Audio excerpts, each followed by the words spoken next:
get.buzz.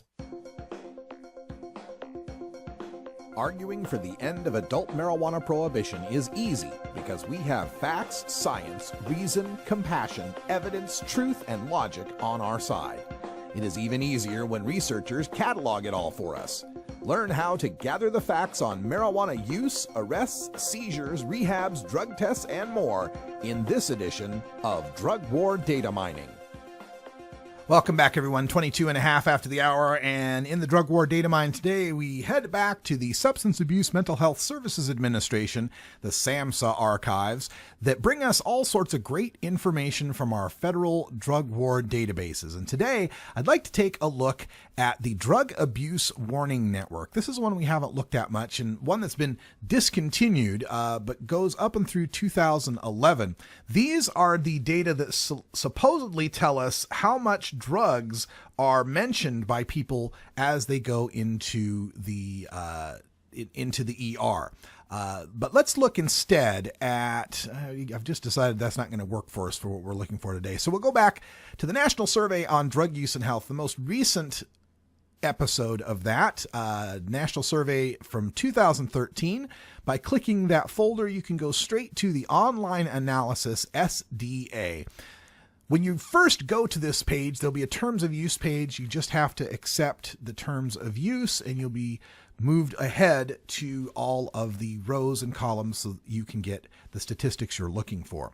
And it might be interesting to find out today, we're going to answer the question of how many people are using marijuana on a regular basis. Now, one way you can answer this question is to look in the imputed substance use. Imputed substance use has some variables that have been calculated for you, one of which you can get is recency of drug use. Opening that up shows you all the different types of drugs, cigars, pipes, smokeless tobacco, chewing tobacco, and here we have marijuana. And the first variable there, IRM-JRC, marijuana recency. If you double click that, it'll end up in the top section and then you can copy it to the row. When it comes to doing a table, you need to have a variable in the row. That's the minimum. You can add more stuff later, but I always like to do these things one step at a time, try to see what you're working with. So with IRM-JRC, you scroll down just a little bit and you can run that table. Running that table will open up a new tab, which will tell us that in the United States, currently within the past 30 days, 7.6% of the population, or 19.9 million people, have used marijuana in the past month. There are almost 20 million monthly marijuana smokers in this country. But one of the problems with coming up with this is a data set that gives us all ages of marijuana users. So this is going to include people aged 12 to 20 as well. And that's going to be a significant proportion of all of this 19.9 million people, since younger people tend to use marijuana more often. We can control for this, though, by going back to our original data where we have our table set up with IRM-JRC, and we can add what's called a selection filter. A selection filter allows us to filter out based on a certain variable. Now, knowing what you want to filter out by involves finding the data that you want to work with. In this case, let's figure it out by age, the demographics, how old someone is, because we don't want to include the kids. In the imputed demographics, core demographics, here we go. We can find age 2, the final edited age.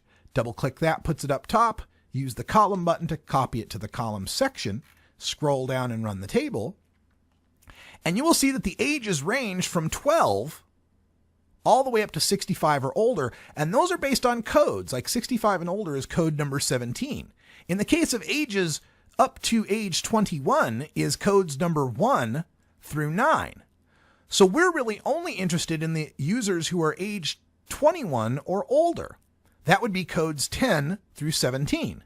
So if we go back to the page, get rid of age 2 in the column section, and instead in the selection filter, we'll put age 2, and then the range in parentheses 10 through 17 with a dash as through, right? 10 to 17. So this means it's only going to select the IRM-JRC variable for those people whose age fits in age group 10 through 17, which is age 21 to however old it was, 100 or something.